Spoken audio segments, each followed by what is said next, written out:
Bonjour à tous, notre grand invité du jour représente un groupe qui compte dans le monde de l'immobilier, Unibail-Rodamco-Westfield, et donc une parole qui compte dans le monde de l'innovation. Julie Villet, bonjour. Bonjour, merci de m'accueillir. Directrice de l'URW Lab et du développement durable chez Unibail-Rodamco-Westfield. Donc, chez les grands groupes de l'immobilier, ce genre d'événement comme le MIPIM PropTech, c'est parfois un peu un concours de beauté à celui qui est le plus innovant. Au final, est-ce que cette course à l'innovation crée vraiment de la valeur? Est-ce qu'on est arrivé à cette étape où l'innovation, c'est pas uniquement dans les discours, ça crée aussi de la valeur? Je pense qu'on est tous là pour avoir un vrai impact. Évidemment, il y a de la discussion, il y a des échanges. Il s'agit de se faire voir et être reconnu. Mais à la fin, c'est trouver les bonnes collaborations, les bons partenaires pour faire des projets qui créent de la valeur, c'est sûr. Et des solutions concrètes qu'on peut mettre en place. Alors votre groupe a été un des pionniers sur les sujets de l'innovation, puisqu'il y a 7 ans, vous aviez lancé un hub d'innovation qui s'appelle le URW Lab. Comment concrètement aujourd'hui cultivez-vous l'innovation avec les startups? Et puis, à quelle étape de maturité est ce hub? Est-ce que vous créez déjà de la valeur? Est-ce que ce sera pour demain, pour après-demain? Alors, c'est déjà aujourd'hui. D'accord. Donc, effectivement, URW Lab a été créé comme un des premiers labs innovation dans un des groupes du CAC 40 en 2012.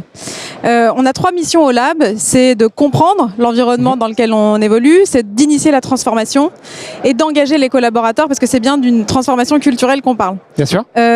Au sein du lab, on a une plateforme d'open innovation qui a été initialement créée comme un accélérateur de start-up qui s'appelle URW Link. D'accord. Et URW Link, c'est notre plateforme d'open innovation. On a screené, je pense, depuis 2015 sa création, plus de 700 dossiers de start-up. On a fait des proof of concept d'époque avec une quarantaine d'entre eux. Un quart de ces 40 tests sont en cours de déploiement. L'autre quart est toujours en cours d'études et de tests. Donc j'ai envie de dire, oui, c'est une vraie réalité. Et on a encore été reconnu comme un des grands groupes qui sait gérer de la collaboration efficace pendant les Village Awards il y a une semaine de ça. Pour notre collaboration. Donc c'est encourageant pour... Exactement, donc parfait. Ça peut marcher. L'innovation, c'est aussi ce qu'on appelle parfois la tech for good, le volet environnemental. Alors je crois que vous êtes doté d'une stratégie RSE intitulée Better Places 2030, si je prononce bien. Qu'est-ce que c'est? Là encore, est-ce que c'est un cap à atteindre ou est-ce qu'il y a aussi des résultats concrets dont on peut parler dès maintenant?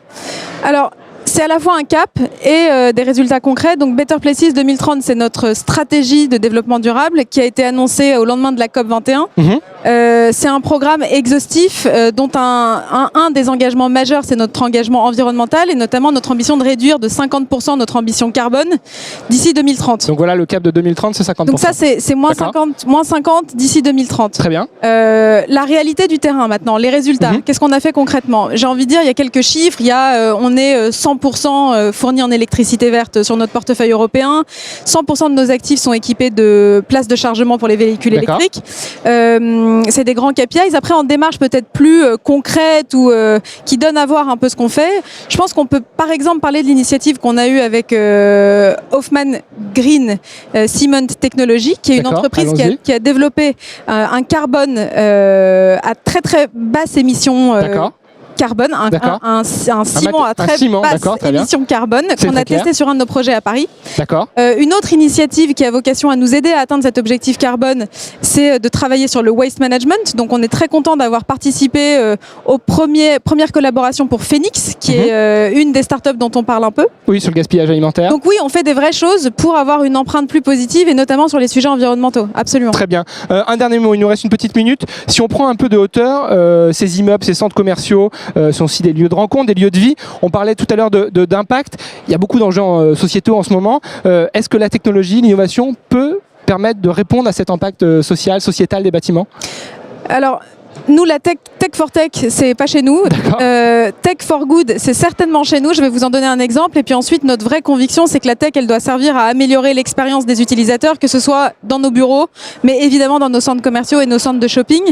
Tech for good, j'ai un exemple qui montre un peu ça en quoi on croit. C'est notre collaboration avec Too Good To Go, qui est une application qui a vocation à mettre en relation les restaurateurs et les visiteurs, enfin les usagers, vous, moi, pour limiter le gaspillage alimentaire. Donc un restaurateur, au lieu de jeter à la fin de la journée. Il met ses invendus sur la plateforme. Il les propose. Il les propose et les visiteurs peuvent acheter, lutter contre le gaspillage alimentaire et acheter moins cher un repas. Nous, qu'est-ce qu'on a fait avec Too Good To Go? On a dit c'est une super solution. On a 1,2 milliard de visites combinées sur notre portefeuille. On peut avoir un impact. Ça fait quelques personnes, oui. Testons la solution, voyons si ça marche. C'est ce qu'on a fait à Euralille l'année dernière. On a sauvé 2000 repas en un mois et on a dit ça marche. On le déploie sur la France, 18 centres. On a sauvé déjà depuis le mois de janvier 45 000 repas. Donc c'est une collaboration réussie qui a un vrai impact positif sur la limitation du gaspillage alimentaire et impact social dans lequel tout le monde peut avoir une contribution. Ben voilà, on parlait d'un peu de concret en début d'interview, on a un exemple très concret ici. Merci beaucoup Julie Villet pour votre présence ici sur ce plateau MIPIM PropTech. Merci à vous de nous avoir suivis. On se retrouve très vite pour de prochaines émissions. À bientôt, au revoir.